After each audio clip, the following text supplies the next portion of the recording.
classroom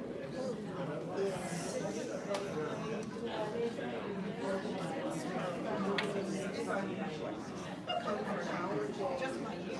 2 hours a day during summer, and they get 1-on-1. I wasn't going to say that. 2-on iPad. You're like, oh, it's a treat. And they have a waiting list for Jasper, and a waiting list for French. Because that's what if you, I can give you, no, take it up, because you may not be involved. I can get the ladies, because even if I'm not the one, it's giving that person the information. This is what you were talking about, you really see where the money goes. And that's why ours has to go. And so one of the raise it, no, it goes. And so Jasper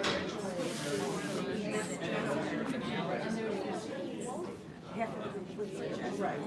The problem with Jasper is they have to find a way to find space.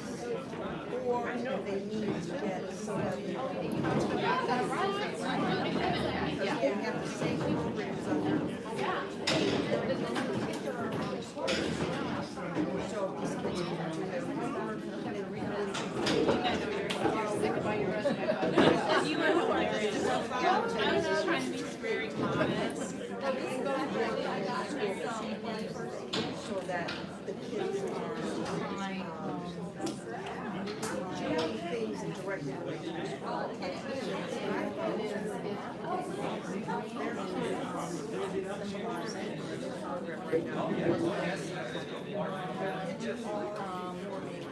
At grade and these are all low income kids. Excuse me, everyone. Can you hear me without this thing? Yes. No?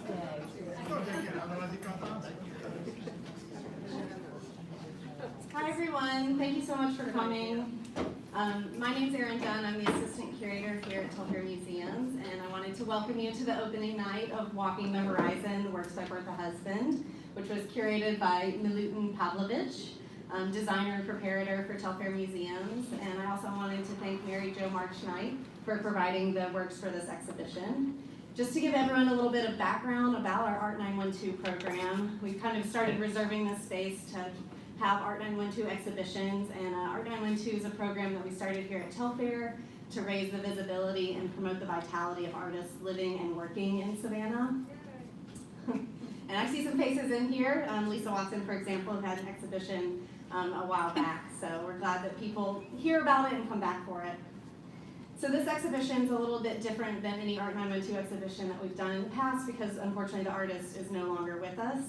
However, we have the wonderful perspective of her friend and artistic collaborator, Milutin, who's going to be giving you a little bit of background and insight into Bertha's unique perspective on the world. And tonight he'll be just giving a 15-minute talk about the exhibition, and then you're invited to stay in the gallery and speak with him afterwards and ask any questions then. So I wanted to thank you all for coming, and then welcome Milutin to the stand.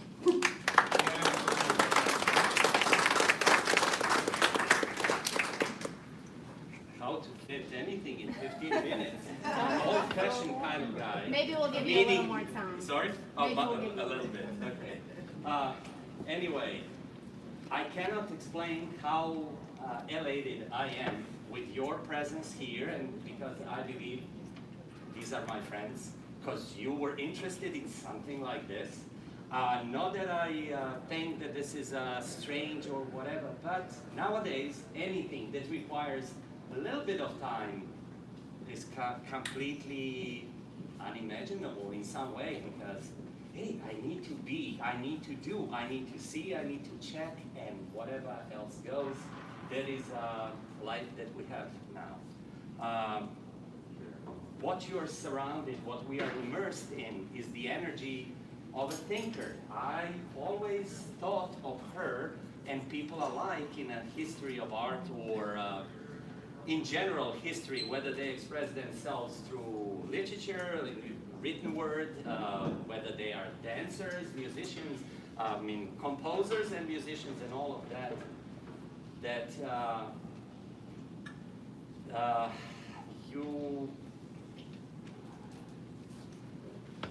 I don't know, so I lost my train of thought, because I went, simply it's a word, that is at the same time combined with the imagery, with the movement. It's a total kind of living the notion of something that you would like to communicate. So to me, that's a thinker in this way,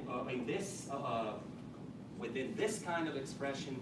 We have definitely a visual artist, but what I want to say that as a visual artist, you have the appeal that you, let's say, expect in some way to see as you go to see the work of art. There is enough of that appeal.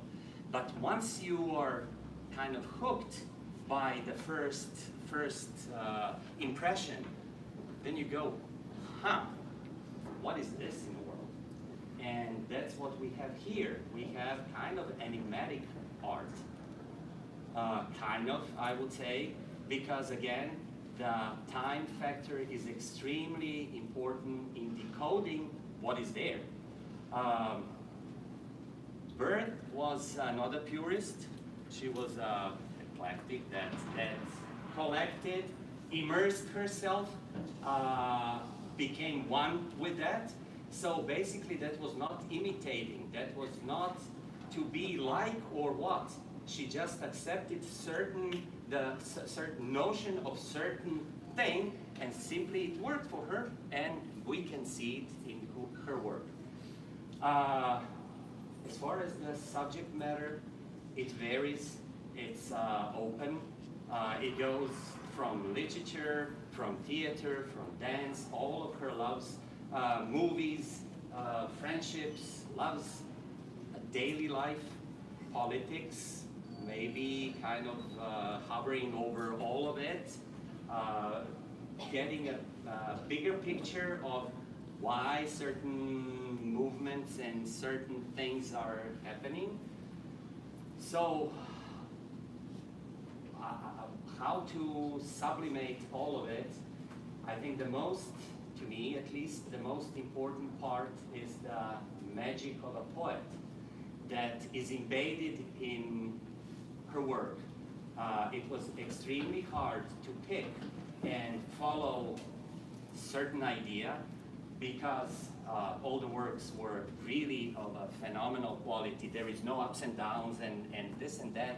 It's just a steady thinker, crunching, going from this subject to that subject, using certain themes, let's say perspective that you see in all of them. She loved the space, and she dealt with it in a certain way. Now, dealing with this in this way with the space, you can say that she kind of rejected, not kind of, but simply deliberately and just saying, okay, what we had before is inadequate in terms of saying what we want to visually say. And then she kind of turned into irreverent one, and whatever would smell like some kind of a dogma or certain way of well-established meaning, well-established way of putting things together and sharing them would be a big no-no for her, and then she would resort into this kind of fragmentation. This is not a new thing as well in literature that was done. William Burroughs was cutting up words from magazines and putting his thought in such a way. What is that? Well, it's that, if you remember the second painting as you enter, there is a light that shines, and when we have a light, we assume certain darkness or something that is unknown. Unknown is that curtain over there that I thought would be kind of all the charting for our journey. The concept of the whole thing, this show and this kind of sharing was let's make something dynamic that would fit Bert's thought. This space was available, but it became a site-specific area because I don't think that any other space in a museum would suit this better than what we have here. And I thought of it as a vessel, as a boat. You've been at one, probably. So with the low ceilings, with these openings where Bertha's dichotomies that are kind of beating you all the time. I would say this is our primal urge to fuse into one. It was always, I believe, persistent in humanity. And this is her way to show those dichotomies where they have that tendency to kind of form that reality that we call surreality, because it goes beyond what we know. Because how in a world we can be here and be there, and how can we be dead and be alive and be asleep and be awake at the same time? These are all dichotomies. How can we work and without putting any effort? How can we think without any thought? And it's endless. It's endless. But that's her food that she constantly digested and went on through using different subjects. In certain things, like these paintings here, where you see the presentation, her presentation, not representing in the old-fashioned way, mimetically, or kind of mirroring what the reality is, but just using elements for all of us to be understood as elements. We clearly see the book. These books are the same books that are in the vitrine.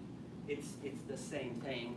These books were the books that were really below us. Where we sit now used to be a lawyer's office at one point before the Jefferson was built. And because I'm a curious kind of person, I kind of went through these because these spaces of a lawyer's office that were myriad, and it was kind of a maze. And I found many books.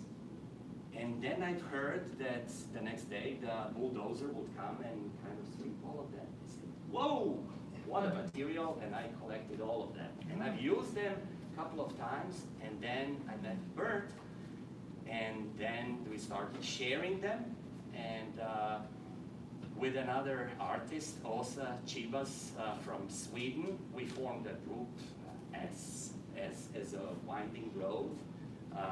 Åsa was from Sweden, Bert was from Scotland. I didn't mention that, but here is the time to mention she was islander.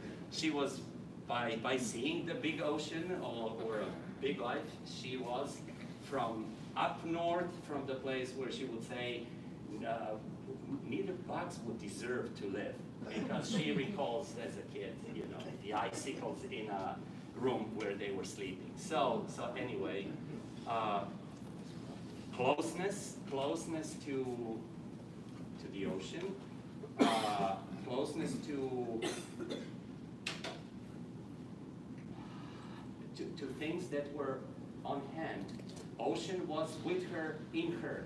To me, sorry if my train of thought is inconsistent, but I honestly don't care, because this is the way I think. And basically this whole show wouldn't have happened if I didn't think it that way. I do jump. So basically what she had on hand were the books, but that she was immersed in life, in a way of voracious appetite to experience everything, to try to understand everything and participate. Talking about that, her students at SCAD admired her. not to talk about her relationship. She loved young people, she loved talking to young people, and she was serious about it. And that's what she got in reverse, because kids did understand that care that she was providing. So she was a person that would really listen. And I think looking at these paintings, you can tell that.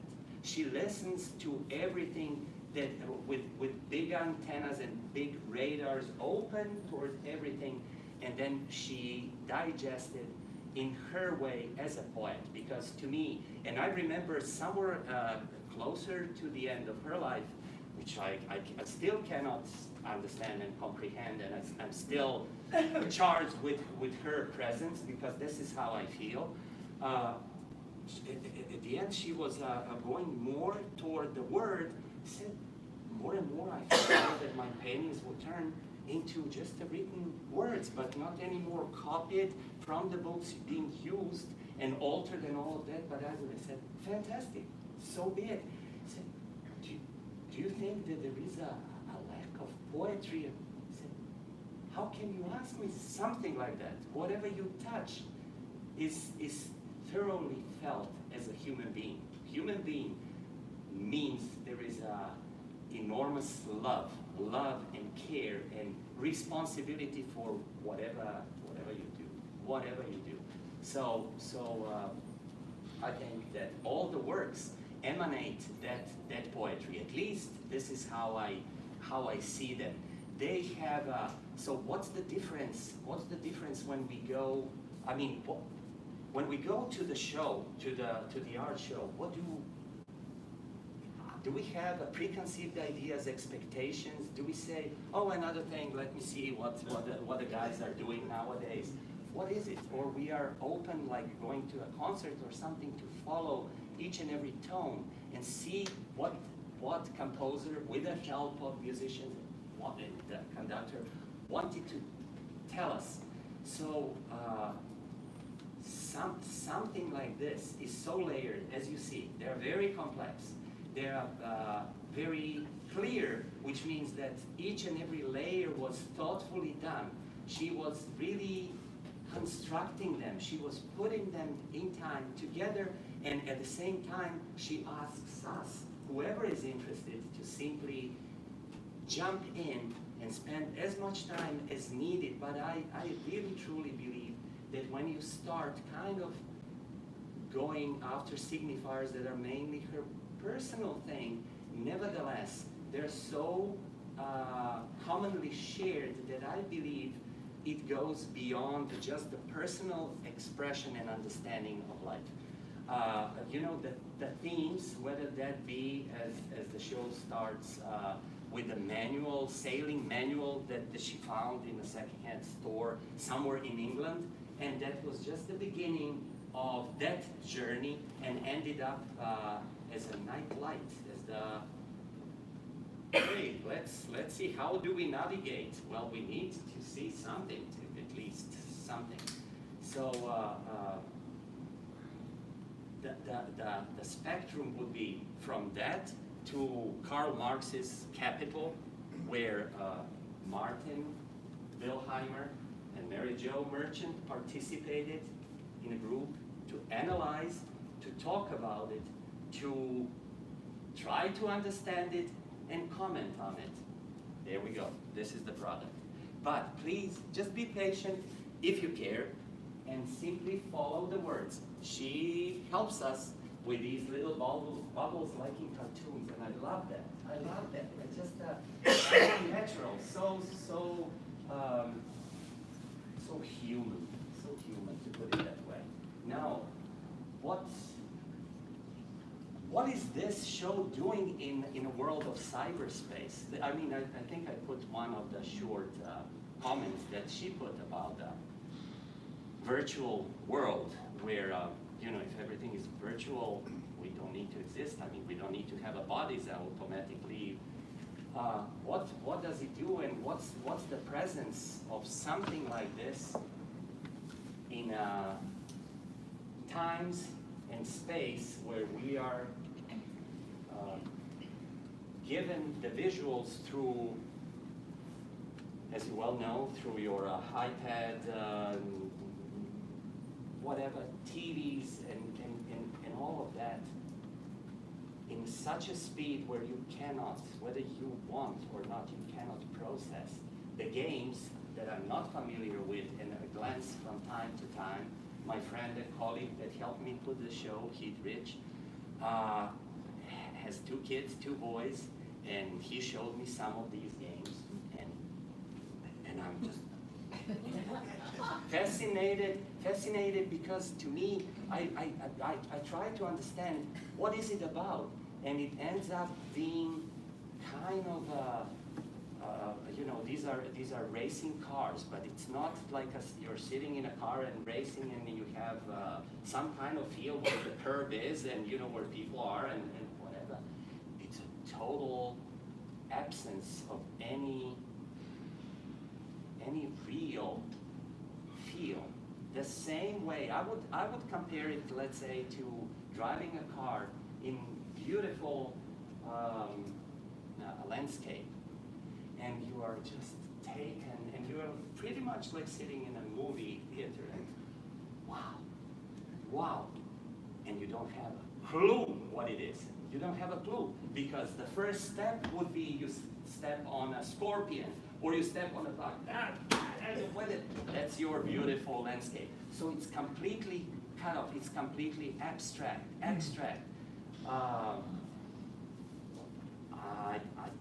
I don't know what to say, but as far as this, I can say there is that magic that is embedded in every piece here that only poet could do, I would say, where as poet does not know for limits, but knows for ethics. To me, that's a big thing. I'm not trying to preach or whatever, but nowadays there are no limits, there are no parameters of what is going on.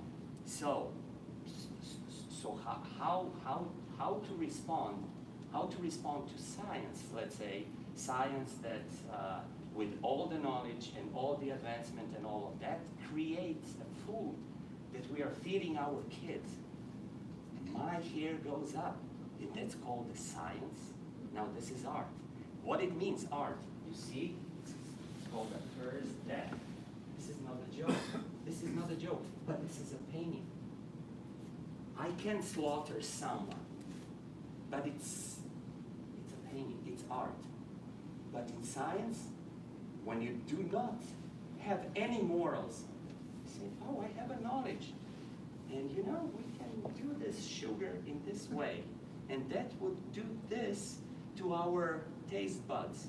And automatically this thing would sell. I guarantee you, try, blah, blah, blah. And we have what we have. Disaster. Now, this is 21st century. Where are we? Where is the civilization? I'm just asking. You know, it's easy to say, oh, they're in Africa, they kill themselves with machetes. This is much worse, I find it. Who is responsible? Who is responsible? We are here. We are here. I think it's shared responsibility. I don't think pointing a finger would help ever.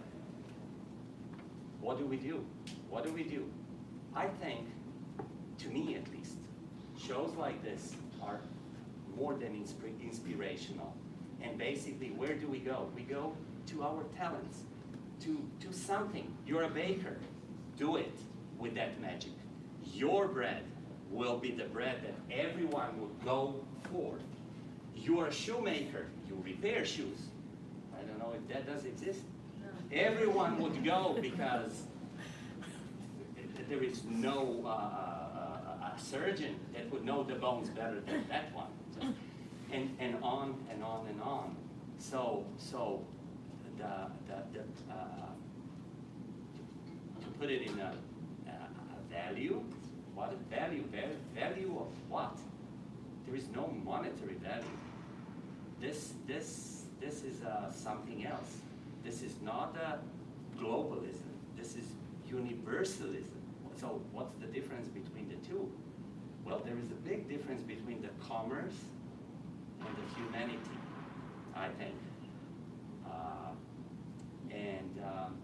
I'm inclined to believe that things like this are the things of the future, not vice versa.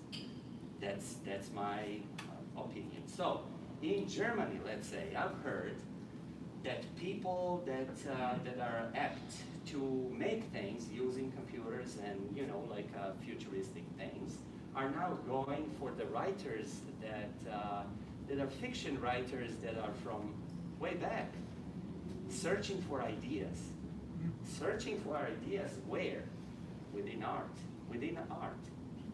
Because the words, the movement, I don't know what to talk about. Everything is so inspiring, I believe. Everything. Talking about dancers that she has. There are on few part of it. The triptych, the second one after the light, shines on existential angst. So you have the dancers that are squatted and they're in a total spasm, numb. And then you have ballerinas, they go, like there is no backbone, like Cirque du Soleil. To me, I'm cut. This is it, and it's quiet, and it's there, and at the same time, it's so dynamic for the whole being, because if we know what it is, and if we know what the angst is, and I believe we all share that nowadays, I think it's very common. I think, not to mention things that are happening in politics and everyday life, just if you're a little bit sensitive and just have your antennas open, yeah. It's getting dark, but it's not dark yet, as my friend Bob Dylan would say. So there is always a chance. I believe always, regardless of age, regardless of ability, disability. I cannot invent what the political correctness asks for, vocabulary. But anyway, everyone should jump in to save our little hope. But what can save, I believe, not thought devoid of a body, but us as human beings, as entities that think and act. And if you think, when you see your action, you agree and keep on, or you disagree and say, a mistake.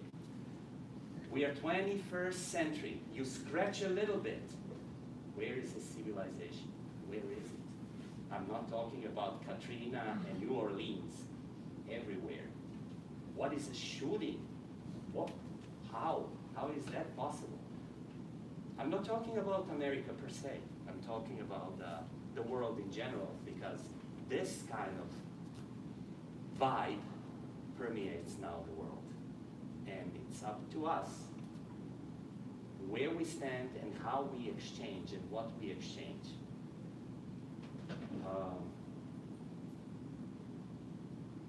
Yeah. I can go for ever. Basically, I didn't prepare this. I was thinking about, and you know, whatever, pretty much the way I do my own stuff. And as soon as something, we go to it. And so basically this was improvisation. I think there's some questions. Yes. I'm more than open to say if you have questions and if I'm capable of. Yeah. First of all, I would like to thank you for your well-informed insight into the art. It really improved my eyesight. What I'm wondering about is the water. It's a very recurring topic. She's clearly a very good painter because her figures are perfect. But still, her water is primitive and has abstraction or horizontal perspective.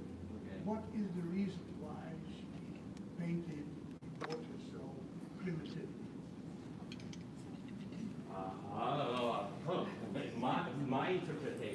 I can only say all of this, my webbing here, that I'm standing behind when I'm saying webbing, because it's far from the how can we put it, a logical way of evolving and all of that in thought. I would say, to me, this is a metaphor for life, always was, in her work. The ocean, the sea, is representative of nature, one element, but this is life. And life that is endless possibilities. And how can you define endless possibilities if not in a most primal way? How can you do that? I mean, yes, you can be a 17th century Dutch painter, and it's a different spirit. It's a different spirit. She mentions and means ocean, but at the same time, that notion is of the ocean is so loaded. It's so loaded. It's just the entrance into a life. And at the same time, I think it's the power and energy of life that is endless. The whole, I think you share with me, the energy is indestructible. The energy is there, and it just takes a different manifestation. Bird is physically not present, but I feel her presence. I felt putting it together. I felt her nodding, or whichever way. I believe in these things now. Let me put it this way. Artists are very lucky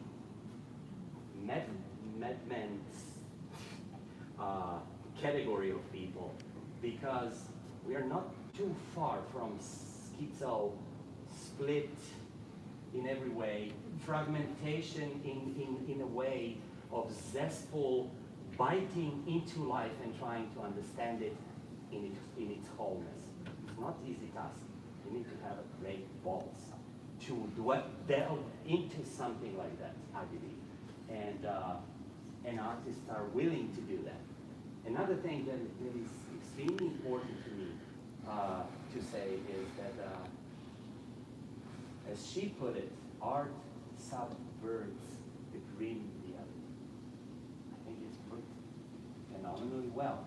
And then she says, and then artists, those that do it from need to make, from necessity, there is no other way. I cannot breathe, I cannot shit, I cannot do anything if I don't live it like that. Then we are, as Marx would put it, like a silkworm producing silk. I think it's phenomenal. At least I'm excited about these things.